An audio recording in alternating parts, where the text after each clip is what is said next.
We're on the edge, as you know, of Samhain, which was a great, great Celtic feast, and that the Catholic Church borrowed and created two great other feasts from it, the Feast of All Saints and the Feast of All Souls. Unfortunately, this tends to get hijacked, and often, you know, we use this time of the year to release ghouls and ghosts and goblins from the dark realms. And so when I started my 77th year a few weeks ago, I decided I would try to pivot a little bit and kind of deal with these dark realms head on in a series of interviews I've given, and in an Instagram account that Amy Dillon set up and posts on a regular basis. So I wrote this piece in September in response to the darkness of our times. We are in a battle for the soul of the planet. And so God is sending in the warriors and light bringers whose mission is to take education away from the child molesters, to take economics away from the banksters, to take healing away from big pharma, to take storytelling away from the mass media, to take entertainment away from Hollywood, to take food production away from agribusiness, to take fire away from the military industrial complex, to take democracy away from the politicians, and to take spirituality away from Mecca and Rome. These are words inspired by God. The reason that a highly dysfunctional family system propagates itself from generation to generation is that it is taboo to speak about it inside the family or outside the family. So imagine a typical situation, a dysfunctional family in which it is completely taboo to mention the fact that dad is a raging alcoholic and mother is a flaming bipolar. And the kids have to learn how to dance around this reality and never talk about it. They're forbidden from mentioning it outside the system, reporting to teachers or friends, or even to discuss it among themselves. And so no healing can happen. So this same dysregulated dynamic is passed on from generation to generation. And this is not just true of the nuclear family. It's true as well of the national family and of the global family as well. And so today, it's a fifth Sunday. So I'd taken a theme for each month, but I was holding this one for a fifth Sunday. Today, I want to talk about, you know, a kind of the state of the world, the state of our nation, and the state of the globe itself. And I make 5 main points, basically. I want to talk firstly about censorship and propaganda. Secondly, I want to talk about the weaponization of life. Thirdly, I want to talk about the normalization of pathology. Fourthly, I'm going to talk about a marriage made in hell. And then fifthly, the task of the light workers. So let me begin with the censorship and propaganda piece to it. It feels to me like we're caught in a pincer movement between censorship on the one hand and propaganda on the other hand, because the storytelling has been taken over by the meme makers of darkness who want to shut down any dialogue on the important topics. And so it's a form of colonialism. Colonialism comes in many, many different guises. And very, very often it proceeds in the following fashion. First, you kill the old language. Then you wipe out the old stories. Thirdly, you destroy the old culture. And finally, you get rid of the old cosmologies. And you substitute these with brand new language, brand new stories, create a new culture and a different cosmology. And in that process, you have to suppress religion. You've got to suppress freedom of speech, even freedom of travel, even freedom to congregate, and even bodily autonomy, that we are not anymore in charge of our own bodies. So we repress the censorship and then we propagandize. We're promoting, if you look around you at this stage, we're promoting a new form of racism. We're promoting gender dysphoria. We're promoting pedophilia, the corruption of our teenagers, and the indoctrination even of our kindergartners. And we're doing this through a process that's been called gaslighting. I used to think that gaslighting was merely telling lies and expecting people to believe it. It's much, much more devious than that. Gaslighting is causing people to doubt their own memories, to doubt their own experiences, to doubt their own reality, and even to doubt their own sanity. It is reducing epistemology to a single focus. Epistemology is that branch of philosophy that asks the question, how do we know what we know? What are the means in which we acquire wisdom or knowledge? And I believe there are three forms. The first one is we believe, people who tell us stuff, experts who tell us stuff, teachers in school, TV, talking heads, church leaders or whatever. So the first way we know stuff is that we believe what authority figures have told us. That's one way. The second thing is we experience stuff for ourselves. And the third way is we work out, how the system really works. We figure out for ourselves what makes sense. Now we're reducing those 3 to 1. It is no longer permissible to think for oneself or to kind of figure out one's own understanding based on one's own experiences. Now epistemology is simply listening to the authorities and believing what they say. And in the process, you look back and think, did I remember that differently? Was there something wrong with me? It must be something wrong with my memory. Or I had this experience, but maybe that experience wasn't real. Maybe I was hallucinating. Or maybe my model of reality is crazy. I'm schizophrenic or something. Or maybe my entire sanity, I can't believe myself anymore. That is the system of gaslighting. So that's what it looks like when you've got propaganda and censorship working hand in hand. We have a proverb in my language which says, which literally translates as working hand in hand like the devil and his grandfather. So that's my first point, censorship and propaganda. I want to look then at what I'm going to call the weaponization of life itself. Now, human beings have this extraordinary posture. We've weaponized all human inventions and all human discoveries. No matter how good the invention is and how important the discovery is, we've learned how to weaponize them at some stage. Maybe the first discovery we made 800,000 years ago, looking at the archaeological evidence, was fire, how to make fire. And that warmed us and it cooked our food and it kept us safe from animals.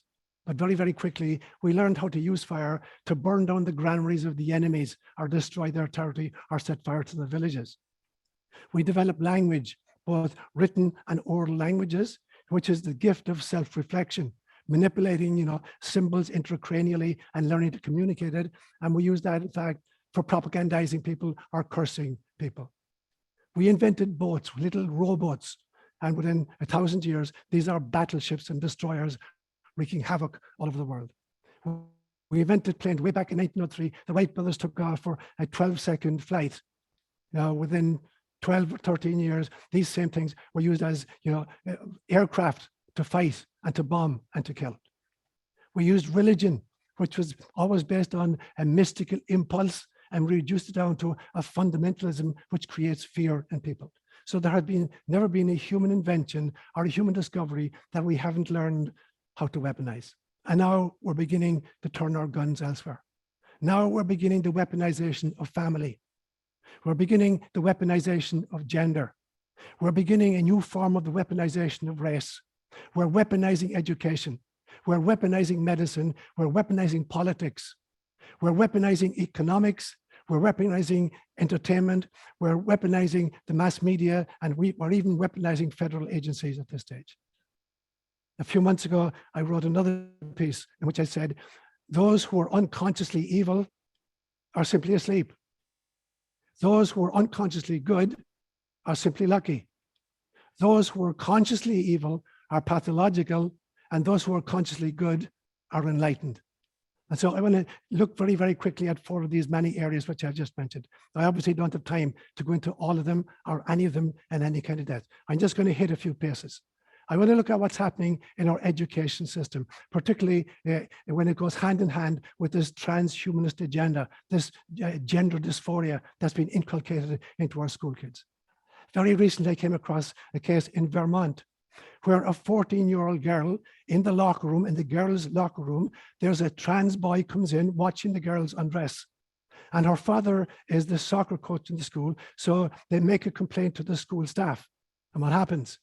The father gets fired from his job, and the little girl is suspended for 5 days unless she apologizes to the 14-year-old transgender boy who's watching real girls in their locker room change.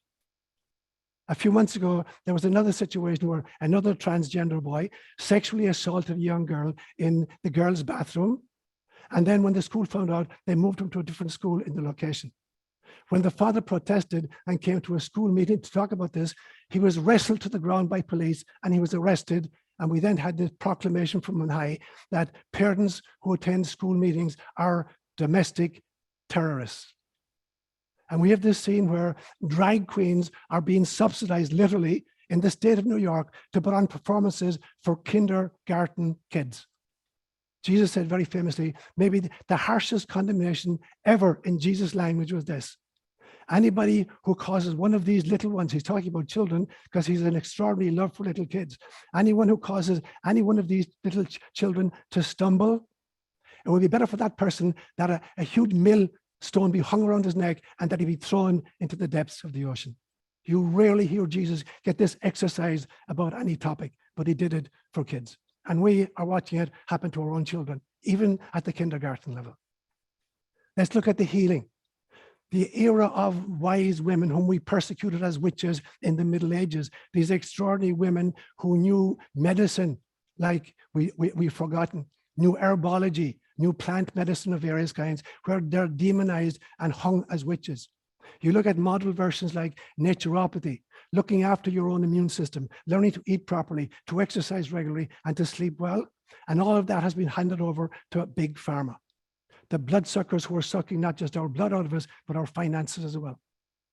The third leading cause of death in the United States at the moment is iatrogenesis, medical mistakes, a lot of them done by the pharmaceutical industry, by doses which are appropriate and prescribed. So that's what's happening to our healing industry.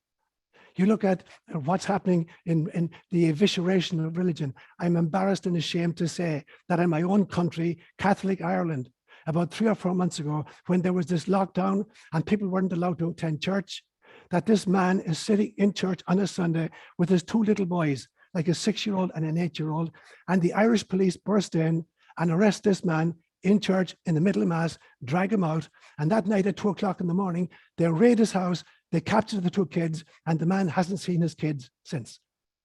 Talk about the penal days being here again. It's disgusting that religion is subject to this. And obviously, we look at our political situation.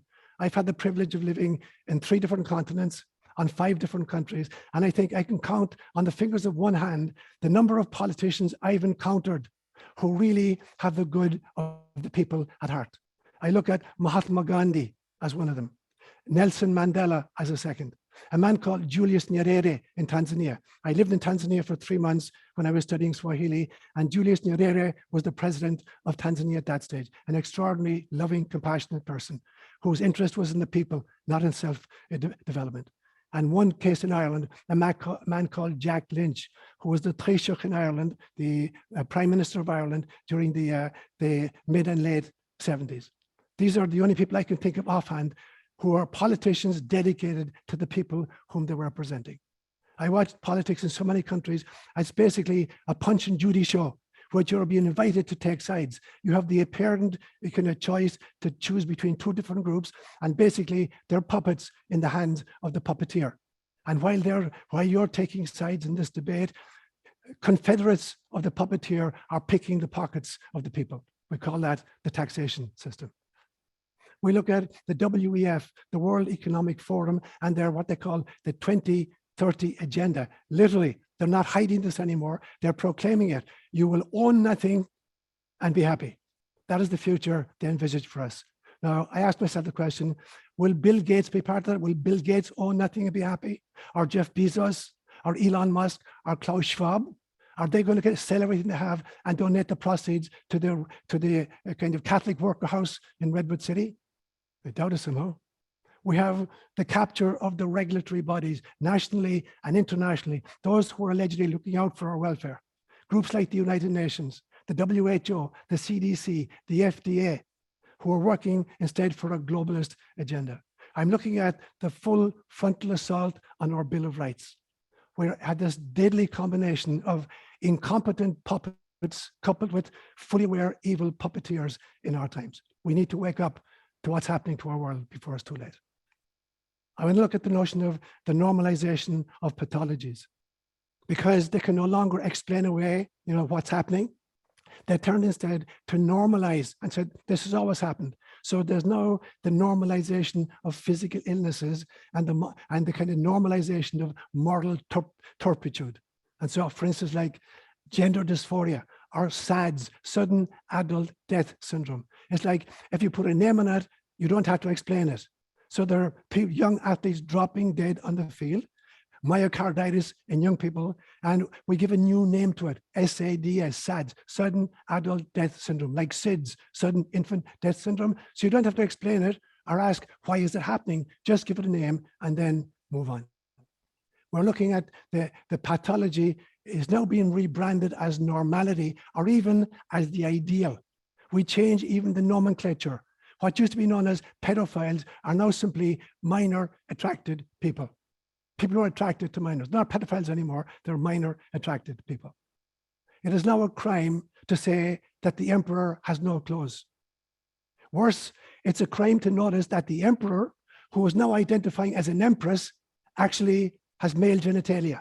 It's a crime even to notice that. So we got this extraordinary normalization of pathologies. We're looking at the transhumanist agenda. We have people like the World Economic Forum and Noah Harari, who tell us that we will become gods through implantation, that we'll put electrodes in your brain, which make you God. We don't need this guy in the sky anymore, this ridiculous illusion that there is a God, there is a loving source behind all of this. We will make you gods. But there are gods who will be robotic. There will be robotic transhumanists who can be hackable and programmable. This is very, very different from the notion that we are divine beings. So the agenda is kill the soul self, which is a holographic fractal of source, and instead create a kind of a robotic transhumanism. So we're substituting robotic transhumanism for spiritual self-realization. This is a marriage made in hell. Fundamentalist religion has shot itself in the soul, and fundamentalist science has shot itself in the head, leaving us with a God-shaped hole in the human psyche. When you go through the Bible, the English translation of it, for instance, in the Hebrew scriptures, what we would call the Old Testament, the word evil is mentioned 469 times, and the New Testament is mentioned 123 times. Already in Genesis chapter 2, verse 9, we are told that God tells people, do not eat of the tree of the knowledge of good and evil. The phrase in Hebrew is tov v'ara, good or evil, already in the second chapter of the first book of the Bible. And it will be repeated again and again and again, this proclivity of human beings to be led down the path into evil. I keep saying to you that ultimately there is only one sin, and the sin is the refusal to wake up. It is the sin against the Holy Spirit. There's this very strange statement that Jesus makes. He says, you can sin against the Father and it will be forgiven. You can sin against the Son and it will be forgiven. But if you sin against the Holy Spirit, you can never be forgiven. So what does he mean? That God is unloving, that God is holding grudges? It has nothing got to do with God. The forgiveness has to do with the fact that if I refuse to wake up, there's nothing God can do about it. God has given me free will. If I refuse to wake up, I'm sinning against the Holy Spirit, which is the presence of God within my very, very self. And that is unforgivable. So it's like everything that lives is okay. You know, we have to realize that we're built in the image and likeness of God. And if we shut that process down, even God can do nothing about it. Finally, I want to say what the task of the Lightworkers is. There is a reason why you and I are on planet Earth right now. You didn't take a wrong turn at Alpha Centauri and wind up on a planet that you didn't want to visit. You were here and you're here now. You've chosen this place and you've chosen this time. So what is the task of the Lightworkers? I've been saying for years and years and years that our world needed a major sustained attack to really wake people up. Enough of us, strongly enough, that we're not going to go back to sleep and simply put a Band-Aid on the world situation. Enough of us have to wake up so much that we will stay awake and do major surgery on the world that we've created for our children. And part of doing that is learning how to separate between what I call the 7 timelines: 2 past timelines, 2 present timelines, and 3 future timelines. So the 2 timelines of the past are the actual past that really, really happened. And we are the product of what really, really happened in the past. And then there's the fictitious past, the past that was written in the history books by the winners, but we're also, that has influenced who we are as well. So we're victims of both the real past and of the fictitious past. We're constantly as well victims of two forms of the present. We're victims of what's really happening in our world right now, what's really happening.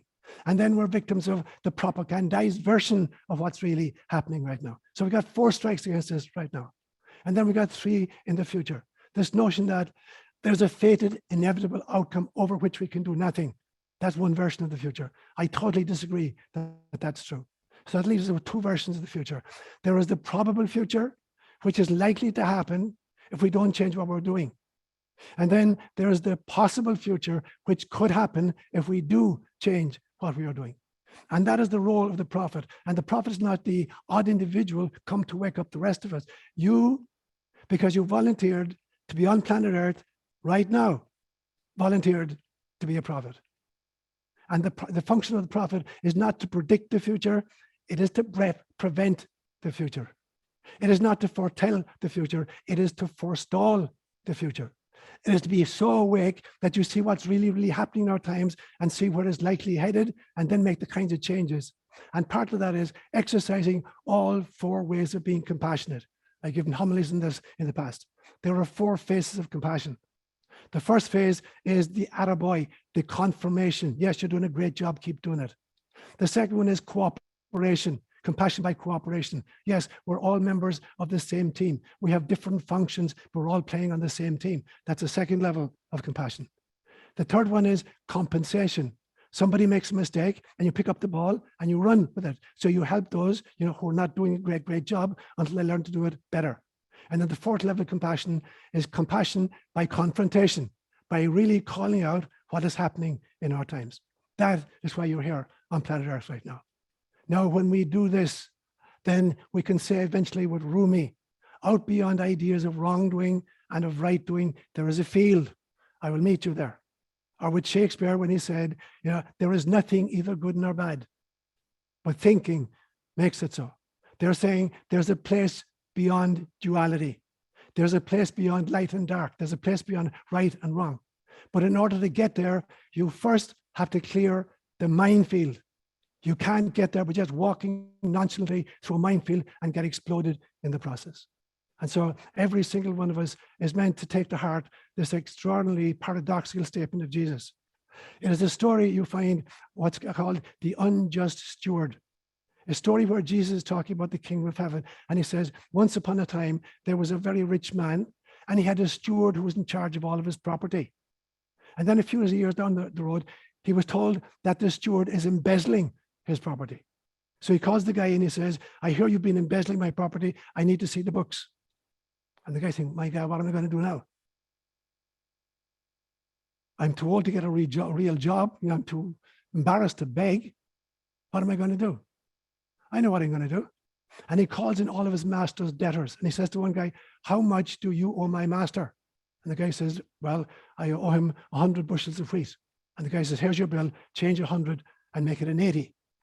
Calls in somebody else, how much do you owe my master? I owe 50 gallons of wine. Okay, here's your bill, change it to 30.